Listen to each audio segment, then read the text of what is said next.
Welcome friends. इस video में फिर से हम एक डिटर्मिनेंट का प्रूफ लेते हैं। प्रॉपर्टीज ऑफ डिटर्मिनेंट्स का यूज़ करते हुए we will show that this determinant is equal to a³ - 1 whole square. तो हमें दिख रहा है कि इस रो को जब हम देख रहे हैं तो इसमें 1a² है, कॉलम को देख रहे हैं तो भी वही चीज़ है। तो हम स्टार्ट करते हैं making my C1 column as C1 plus C2 plus C3।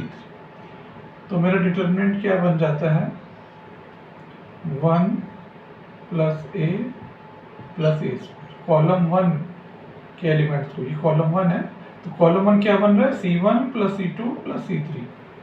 Same way second element भी ये आ जाएगा, थर्ड भी a plus a square plus 1।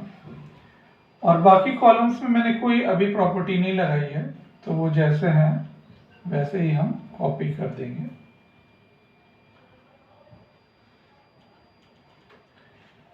Next step में हम देख रहे हैं कि कॉलम 1 के सारे एलिमेंट अब सेम हो गए। आप इसको बाहर ले लीजिए। हम 1 प्लस a स्क्वायर टाइम्स 1 1 1 इस अगर मैं इसको मल्टीप्लाई करूं तो ये पूरा कॉलम इससे मल्टीप्लाई होगा, सेम चीज आ जाएगी। तो you can take anything common from any row और एनी कॉलम। तो यहाँ पे हमें कॉलम में से कॉमन मिल रहा है, हमने बाहर ले लिया है, बाकी चीजें एज इट इज हम लिखते हैं। अब बहुत आसान हो जाता है डिटर्मिनेंट को सॉल्व करना अगर मेरे पास इस कॉलम में जहां आइडेंटिकल एलिमेंट्स हैं अगर मैं यहाँ जीरोस क्रिएट कर लूँ तो आराम से होते हैं। तो हम क्या ट्रांसफॉर्मेशन लगाएंगे कि हमारा R2 रो क्या बन जाए R2 माइनस R1 और R3 रो भी क्या बन जाए R3 माइनस R1। यानी हम रो 2 में से रो 1 और रो 3 में से रो 1 घटाते हैं तो हमारा डिटर्मिनेंट अब क्या फॉर्म ले लेगा, delta is equal to 1 plus a square times row 1 को तो मैंने कुछ नहीं किया तो रो 1 जैसी थी वैसे ही है। अब रो 2 में क्या आ जाएगा R2 minus R1 means 1 R2 minus R1 0 1 minus a और यहाँ a minus a square same way R3 क्या हो जाएगा R3 minus R1 1 minus 1 0 a square minus a और 1 माइनस a स्क्वायर। अब हमारे पास इस डिटरमिनेंट को सॉल्व करने के लिए हम अगर इसको कॉलम 1 के अलोंग एक्सपैंड करें यानी this will be equal to 1 plus a square. अब इसका एक्सपेंशन 1 इंटू यानी ये रो और ये कॉलम छोड़ दीजिए तो 1 इंटू ये डिटर्मिनेंट हो जाएगा 1 minus a minus a square minus a 1 minus a square.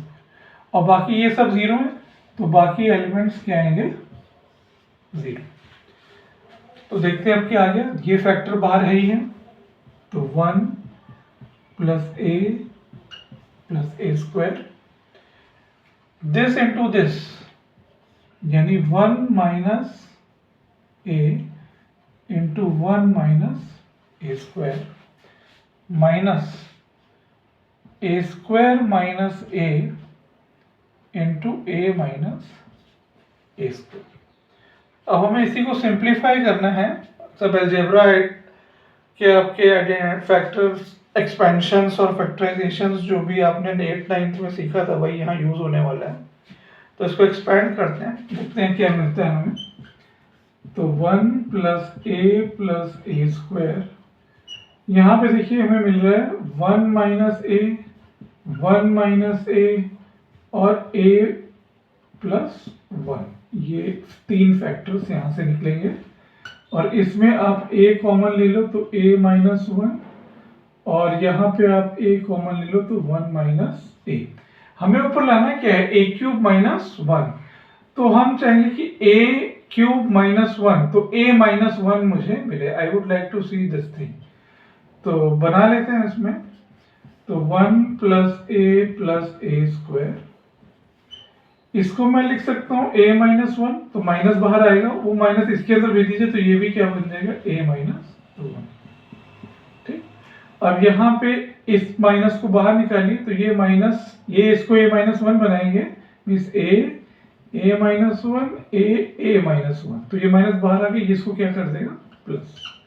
अब आप देखिए a minus 1 a minus 1 a minus 1, दो a माइनस 1 कॉमन है, तो एक a माइनस 1, दूसरा a माइनस 1, और एक फैक्टर ऑलरेडी मेरे पास बाहर है, तो अंदर क्या बच गया, ये बच गया a प्लस 1 और plus a into a square.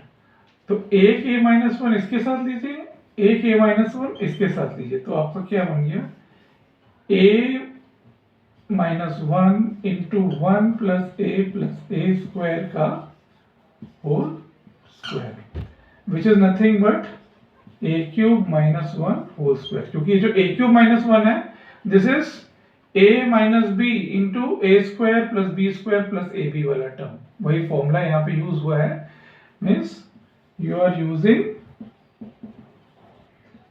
a cube minus b cube is equal to a minus b into a square plus ab plus b square। इस फॉर्मूले से यूज करके आपने ये चीज बनाई।